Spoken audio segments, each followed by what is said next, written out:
Assalamualaikum warahmatullahi wabarakatuh. Beberapa pemain asing Arema FC mulai berdatangan, baik yang lama maupun yang baru, sementara pelatih Marcos Santos belum tiba di Malang.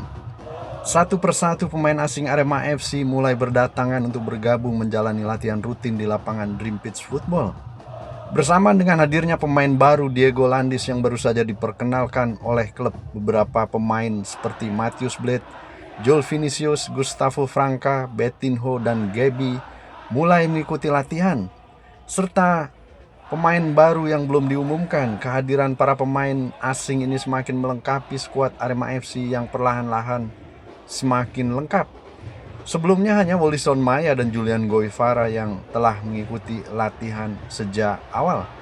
Karena kedua pemain ini tidak pulang kampung atau tidak pulang ke negaranya, lebih memilih untuk menetap di Indonesia dan berlibur meskipun kompetisi Super League 2025-2026 telah berakhir.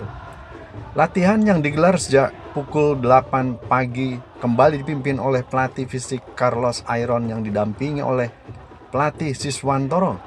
Pelatih berkebangsaan Brasil itu telah membuat sejumlah program latihan sesuai dengan arahan pelatih kepala Marcos Santos yang hingga kini belum tiba di Malang. Program tersebut dirancang untuk membantu pemain asing maupun pemain lokal dalam menjaga kebugaran selama libur.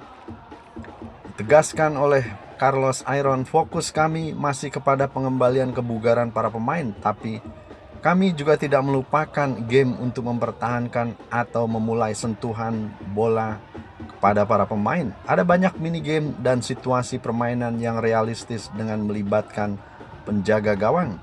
Juga sedikit taktik dan formasi, tegas Carlos.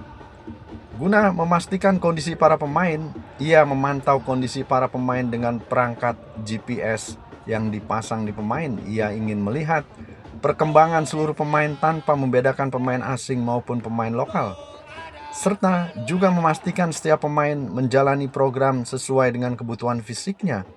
Perangkat GPS merupakan alat bantu untuk mengukur beban latihan setiap pemain secara akurat. Fasilitas gym juga membantu Carlos Ayron dalam menyusun tambahan program latihan secara individual agar perkembangan fisik pemain berjalan lebih normal.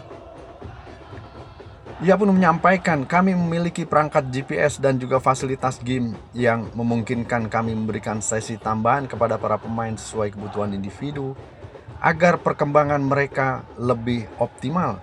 Di sisi lain, GM Arema FC Yusrinal Fitriandi menyampaikan bahwa Marcos Santos akan datang beberapa waktu atau beberapa hari mendatang. Dan juga pemain Arema FC Matheus Blade yang telah mengikuti latihan merasa bangga akhirnya bisa kembali membela Arema FC untuk musim 2026-2027.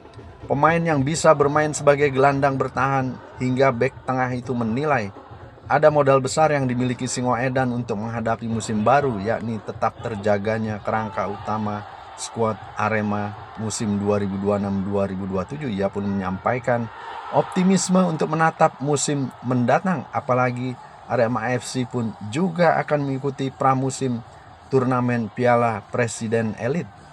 Menurut Blade, keputusan manajemen mempertahankan mayoritas pemain musim lalu menjadi keuntungan tersendiri. Kondisi tersebut membuat proses adaptasi dan pembangunan chemistry tim tidak perlu dimulai dari awal.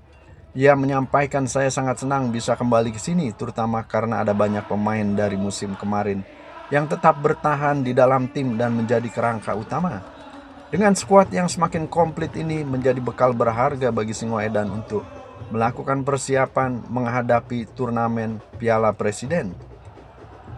Pada akhir Juli 2026 nanti Arema FC dijadwalkan akan mengikuti turnamen bergengsi Piala Presiden 2026. Arema FC bergabung di grup A bersama tuan rumah Persib Bandung, DPMM FC Brunei Darussalam, dan Tampines Rover Singapura. Begitu kiranya sedikit informasi yang bisa kami sampaikan perihal mulai berdatangannya pemain-pemain asing Arema FC, baik yang baru maupun yang lama. Semoga bermanfaat informasi yang kami sampaikan. Sampai bertemu pada informasi video kami selanjutnya.